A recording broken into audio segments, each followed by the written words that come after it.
community, and good afternoon. Good morning to da-da, the West Coast. Good afternoon to the East Coast. It's 12 o'clock over there. So how are you today? Not out walking this morning, not doing my heel. Stomach's bothering me. Of course, I plug in the landline, it would ring. I don't know if you can hear it though.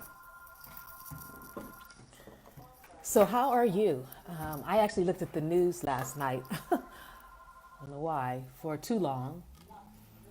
And by the time I left, I was just done. The, all of that, taking that all in, it was just like, okay, I'm done. Now I know why I don't look at TV.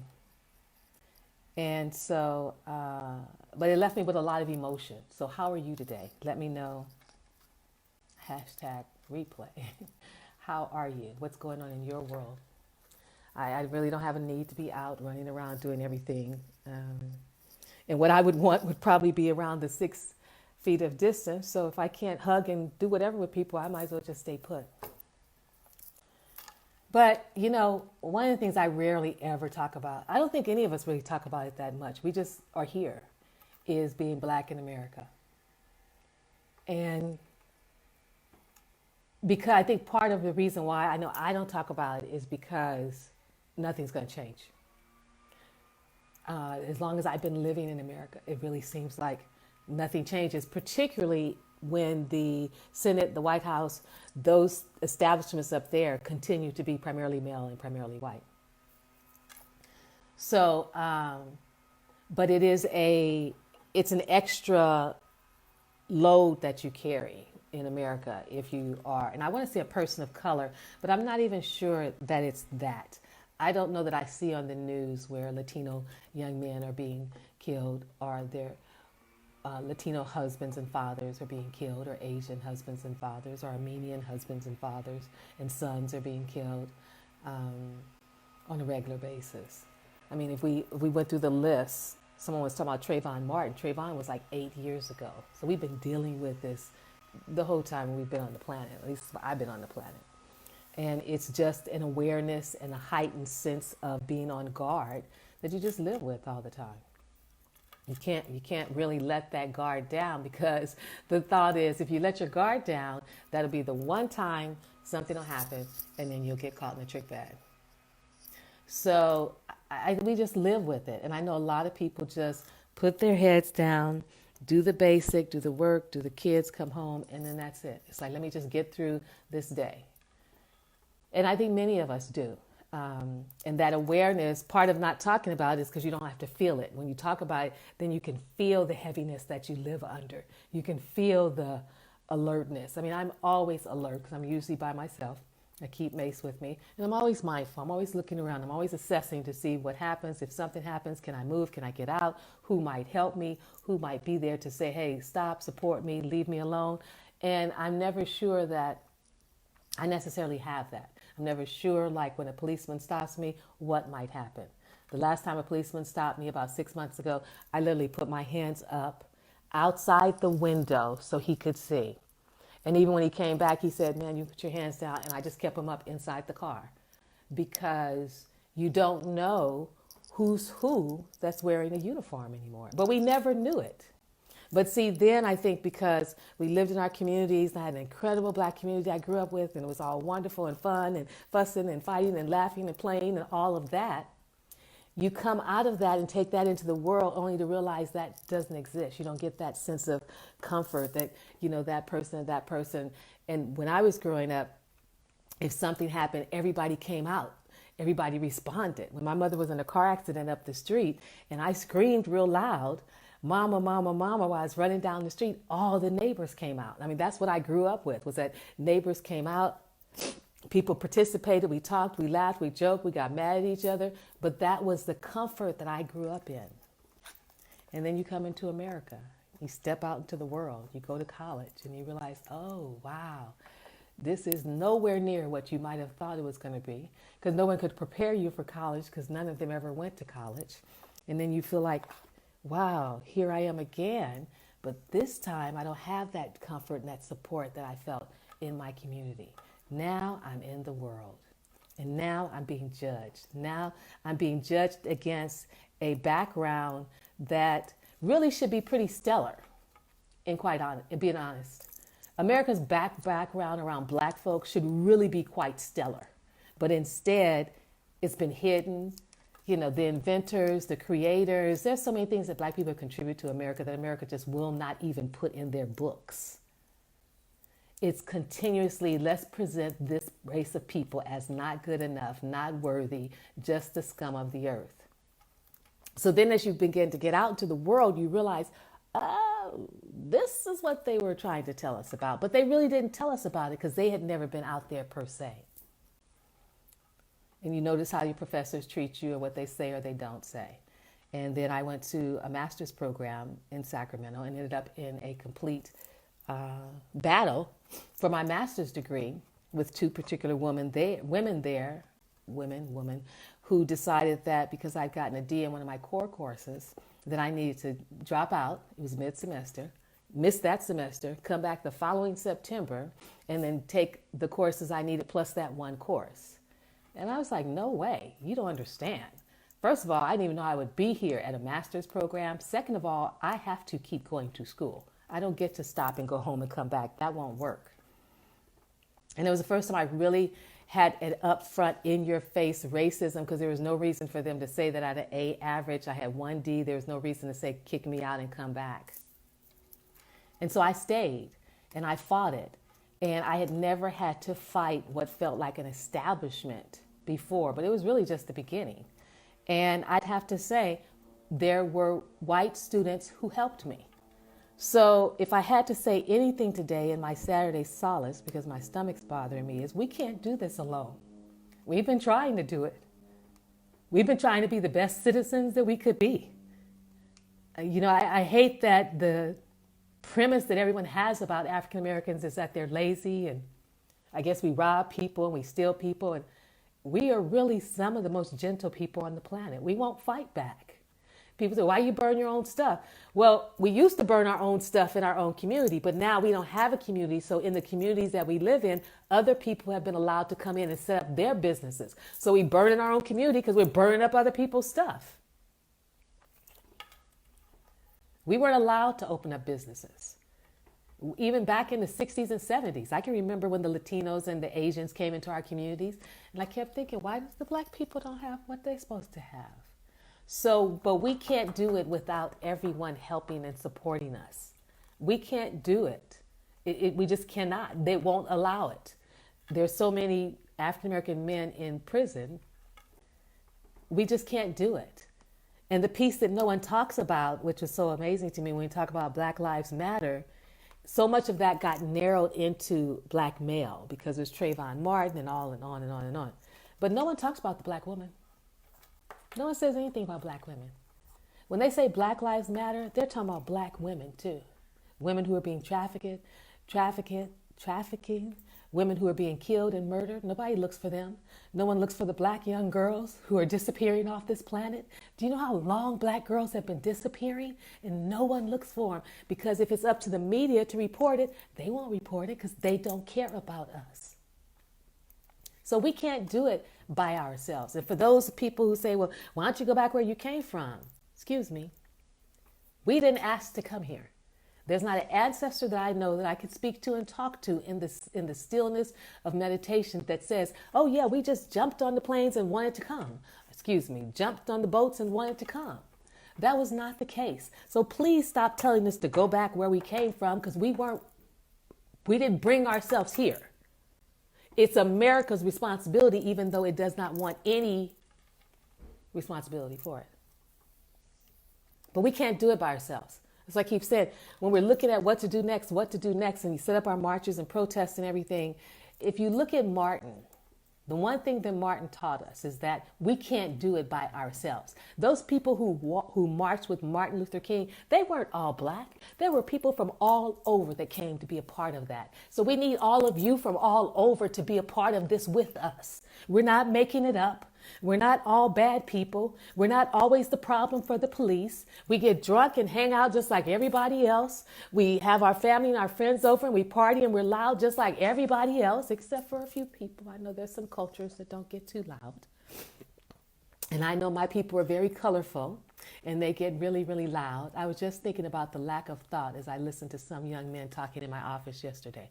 Oh, that's interesting, Karen. Tell me about that. Because see, often people really just don't know. They know what the media has told them about black folks and black people and African Americans. But no one knows because no one will cross that line to create the relationships to have some of this put in some kind of context. So if you look and listen to the media, my TV's over there, all the time, it's feeding you information, it's feeding you. And the American citizens, many of them sit there and look at TV and whatever the TV tells them, they believe it. So it's like, how do we get out of this?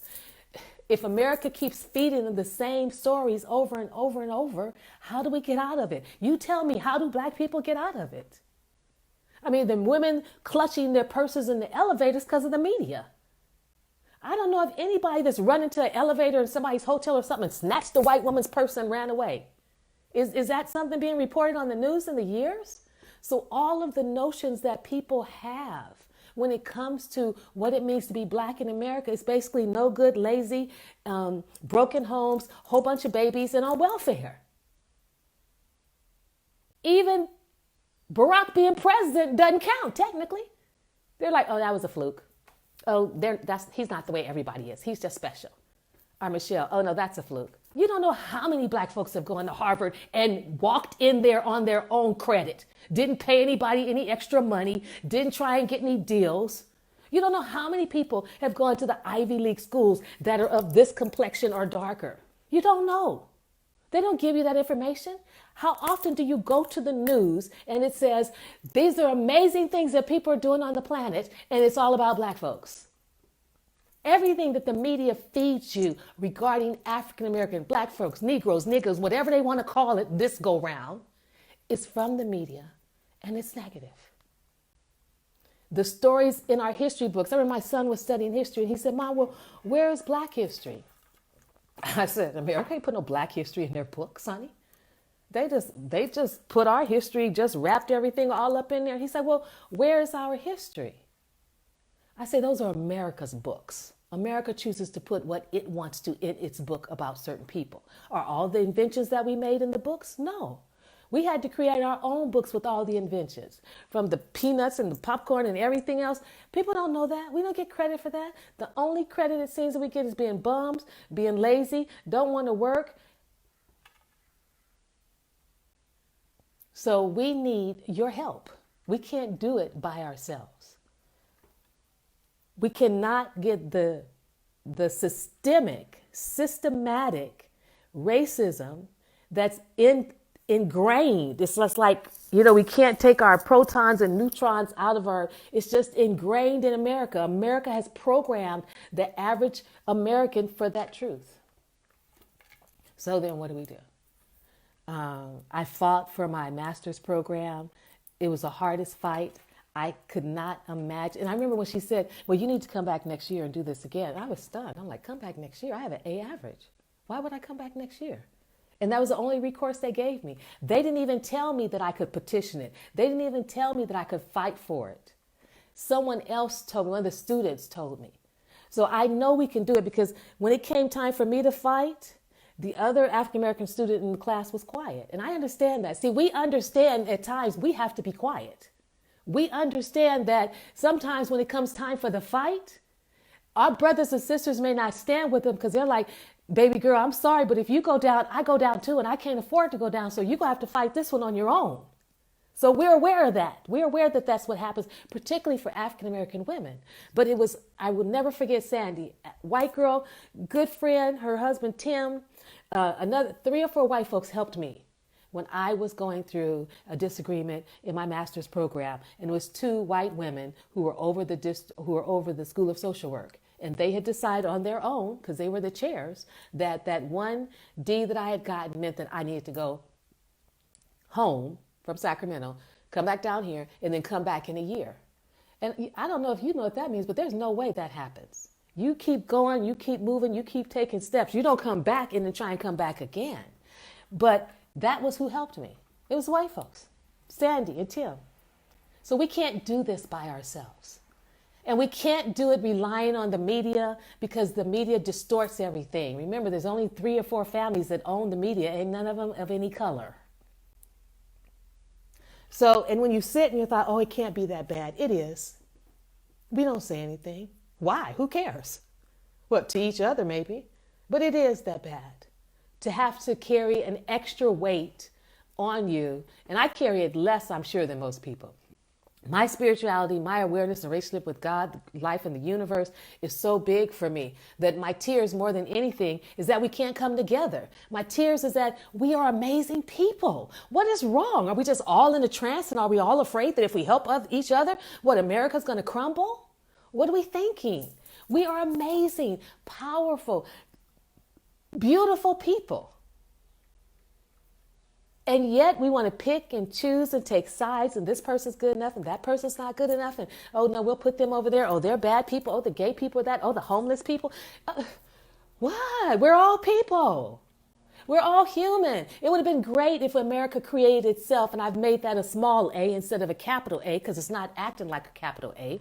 If in the very beginning or along the way that America could have created a theme that says we're all human.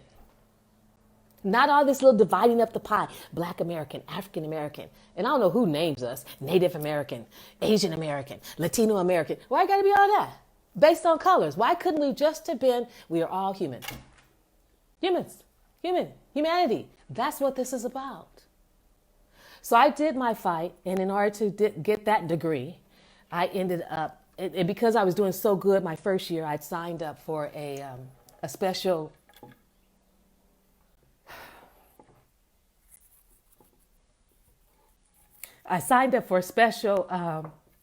internship. You know, when you're a social worker, you get an internship, and it was 35 hours. So instead of just working the 2, the standard time that you're supposed to work, I signed up for something more because I'd had all A's and I was doing it really good, and I loved being in social work and doing mental health and all of that. So I had that. In addition to that, then I had now to fight for my degree. And then in addition to that, I had to maintain the job that I had. First generation going to college. I had not even been out the hood in any kind of sense to be prepared for what I was having to deal with. I knew about, racism a little bit, but not a whole lot, because in the Black community, we were good. But I had gone to Whittier, Nixon School, for my undergrad, Sacramento. I wasn't thinking about race or anything. I was just thinking about, I love social work. I'm going to help. I'm going to do this. And boy, is it awakening when you hit college. So I know we can't do it alone. We have to do it together. If it wasn't for Sandy and Tim and the other 2 white folks that helped me in my program, getting my master's, I don't know what I would have done. I guess they would have sent me home. And see, my thing that I knew was that if she sent me home and if I had come home, I wouldn't have gone back. I wouldn't have.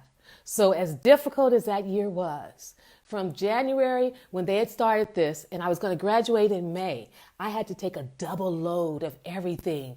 And they wouldn't give me my answer. I graduated in May. They didn't give me my answer to say, yes, we'll accept all of what you're doing until the beginning of May. I finally got the approval that the plan that I had put together, they accepted it. Up until then, they wouldn't even tell me. They wouldn't tell me if they'd accepted or not. So the coach, the professor who walked me through this grievance process said, well, you've got to take these extra classes just in case, in addition to my regular load, in addition to this special, basically 40-hour-a-week internship that I had taken because I was doing so good and the circumstances were different. And I did it. In May, they said, you're accepted. I looked like I had been on cocaine for years. I was so thin. I was so tired. I was so frustrated. My mom came to the graduation and my grandmother came to the graduation. I had my cousin come and pack my up and I came back home. So we can't do it by ourselves. We cannot. We need every person of every nationality, of every race, of every whatever you want to say that they've labeled us. We need humanity to step up for humanity. That's what we need. We need humans to step up for humans. Forget all the dividing of the colors and dividing of the who's economically this and economically that. When we think about it, the economics of our country is just like anybody else's. And there's all these tiers, and everything is to decide who's better than who and who's less than who. That's the best we got. And we used to be, when I was growing up, I just thought America was, and we're just that far from being a third world country.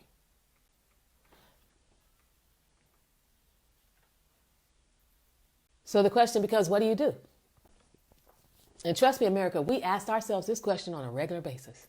You don't know about it because we don't say nothing. We come in, we go to work, we kiki, ha, do whatever you want us to do, and we go on back home. We rarely even talk about it to ourselves or to others. We just have to live it because it's too hard to go deep into it and underneath, because then you can get so caught up in the emotions and the sadness and the disappointment about it that it's like, forget it. I don't have time for all that. Let me stay here where I can still manage what's happening in this world and what I came here to do on this planet. Because I still know that God, life, and the universe is taking care of us. So how do we come together? How do we truly look at another person and talk to them and say, this is who I am? Every black person in America isn't a bad person. Every black person in America isn't a thief or a murderer or a rapist. So, America, you've done really good. That's all I can say. I got this old to really realize who you are and how you are and what you do. And I've been seeing it all along the way, but you've got really good. Most people don't like black folks. Most races think that we are whatever America says we are. So we have to walk through this world with that awareness and still do what we have to do and still show up and still work harder and still look good all the time. But we can't do it by ourselves. So the Saturday Solace is to see where within each and every one of you and whoever hears this, where will you step up?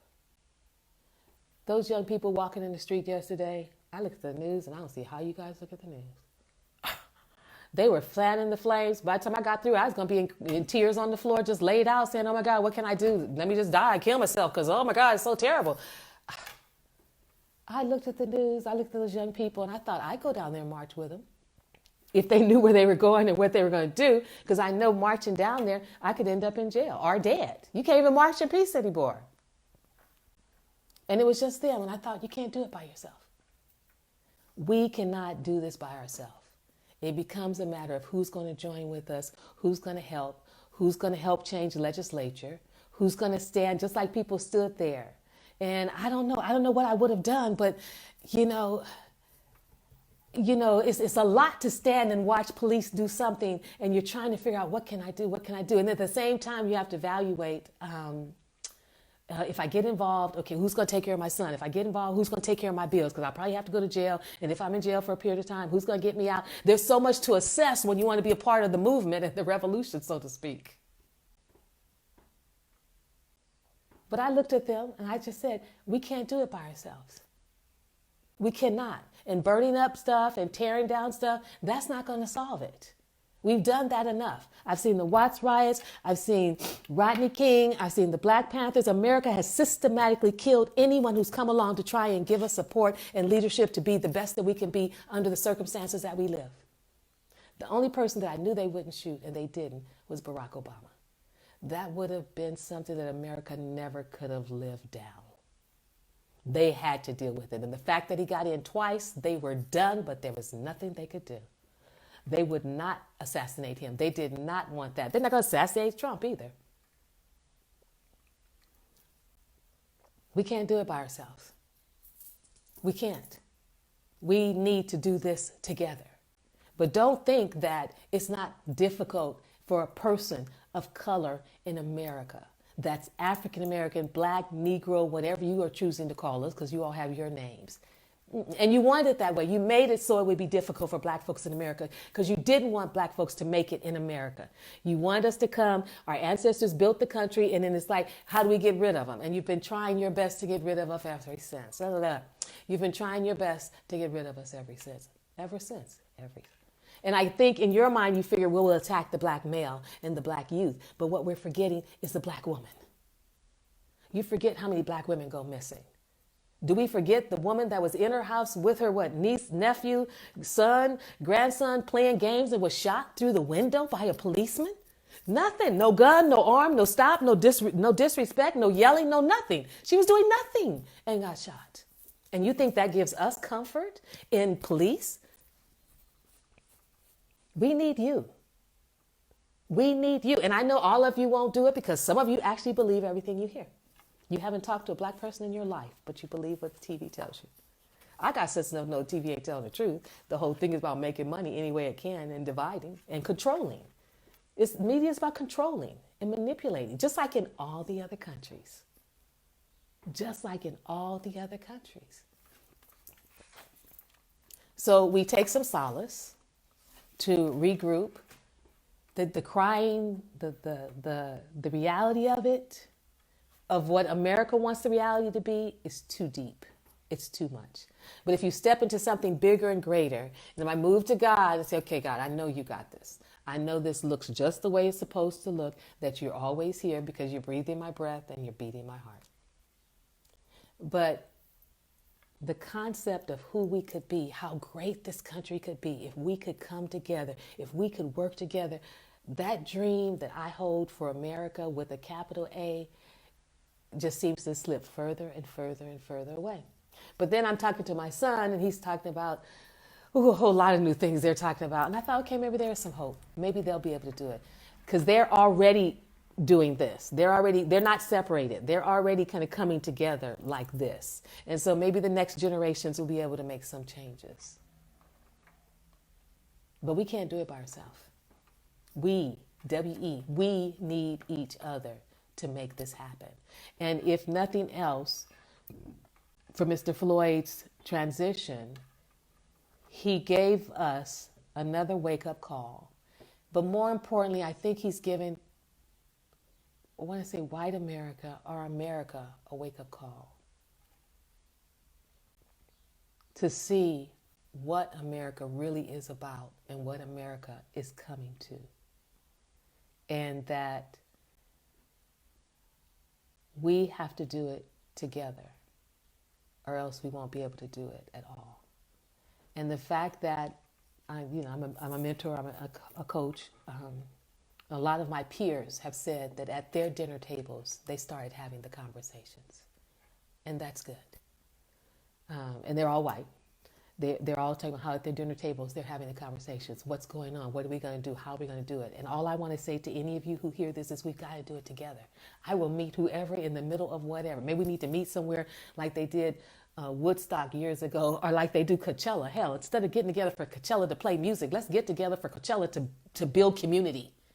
Okay, Beyonce, Cardi B, all of you guys that get out there for Coachella to dance and sing and party, can we get to Coachella to create community?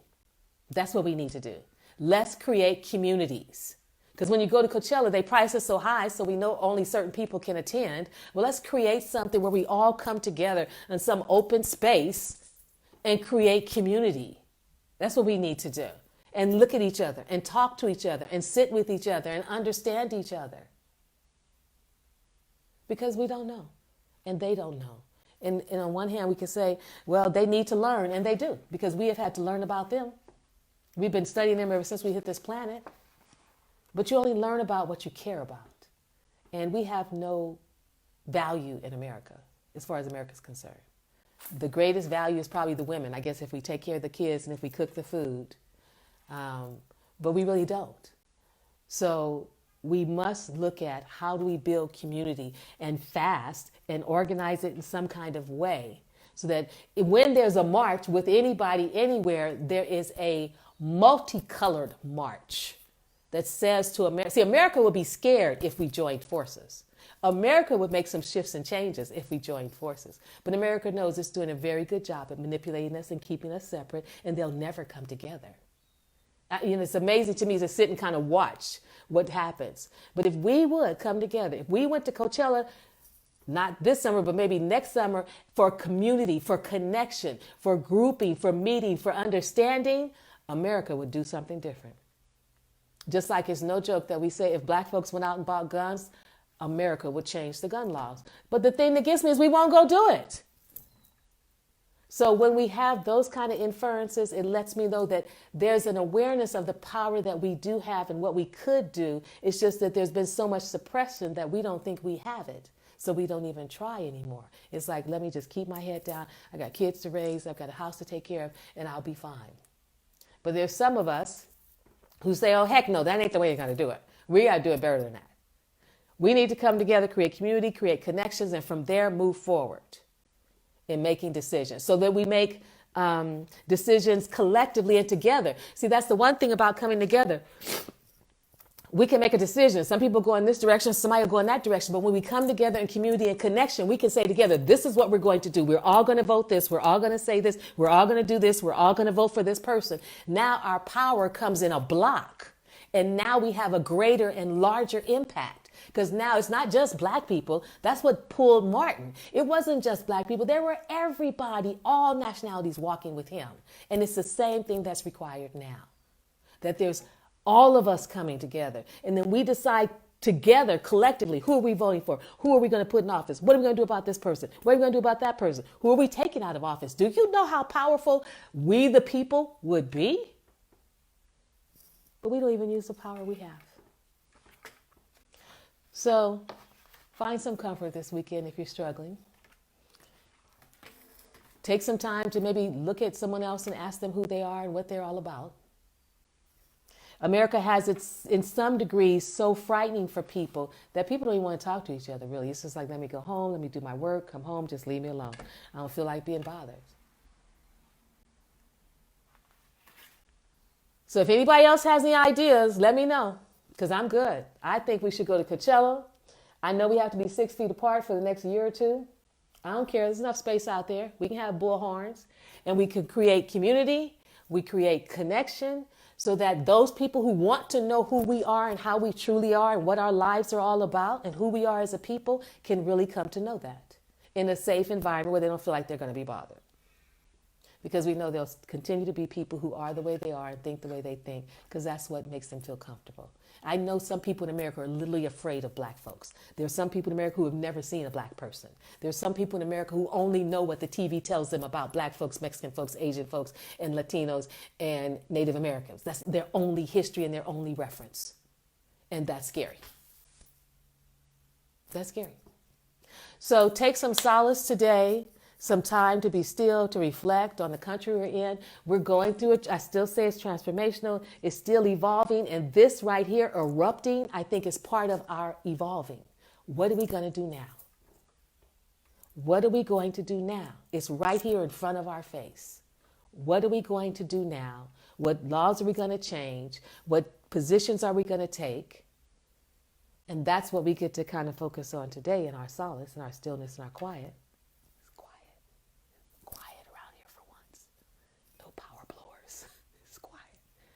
And then turn within and do like we do. We say a prayer, we give it to God, and we keep it pushing. We don't have time to do a lot of crying, a lot of whatever, because in the middle of our crying, we come out of crying and something else will happen. But that's the way we have to keep going. But do take that time for yourself. Turn to the person next to you. Say hi. When I'm walking down the street, I say hi to people all the time. It still bugs me if people don't say hi. I'm like, what is it going to hurt you to say hi? Golly. But that's the choice people get to make. And be mindful. Be mindful. I still don't get why we're going into restaurants. Be mindful where you're going, what you're doing. Now we're not only in a health crisis, we're in a heart crisis. We're in a health crisis and a heart crisis. And right now, both of them are hurting. Our health and our heart. I can't see all of you guys. If you have comments down there or anything, I can't see anything. I trust you're good. I can't see anything to respond to. Hi, Paula. Hi, Kat. Stop calling you Kate. Hi, Vicki Howard. Hi, Karen Lennox. It's good to see you guys. Have a great day. Whew, my stomach's been bothering me. I was trying to get in my 4-mile walk this morning, but I don't want to push myself. So now this is a little better. I'm still not going to go. I'll go tomorrow morning instead. Have a great day. You guys can do it if you want to, but I say stay off that TV. Oh, my God. When I got off of TV, it was just... saturation with more of the intention of those who own the TV stations, basically. And I said, no, we're not going to do this. And then my son was talking to me about the fact, he said, Mom, they never talk about black women. We're not taking care of you, and we're not being taught to take care of you. I'm like, well, I don't know what other women are teaching their sons, but I'm doing my best to teach you to be responsible. He said, but what about black women? I said, that's a good question. What about the black woman? We'll just have to see, won't we? I said, we'll just have to see, because the focus of the Black Lives Matter has been on the black male, because if America takes all the black males and the black youth, then it's like, well, what happens to the race? But if we're looking across the board, we're talking, when we say Black Lives Matter, remember, it's black women, it's black children, it's black youth, it's black men, it's black LGBTQ+, it's black elderly. It's all of those lives matter. All of those lives matter. But see, there it is, that race thing, because it should be all lives matter on this planet. There's not only little black girls who are being moved into trafficking, there are white girls, and there's Asian girls, and there's all kinds of girls going into trafficking. But we're not talking about it. Anyway, I could go on and on. Have a great day. My stomach feels a little bit better. I am still working on an incredible challenge for us. We're going to talk about money. I'd rather talk about money. And really look at how do we create a wealth plan for ourselves going forward. So that'll be coming in the next couple of weeks. I pushed it back some because there's just so much. The energy on the planet is just kind of doing like this. Let's really kind of see, where do you put in what people may need and pay attention to when their hearts are so heavy with, it's what we live with all the time, but now because of this, what it does is it makes it come to the surface.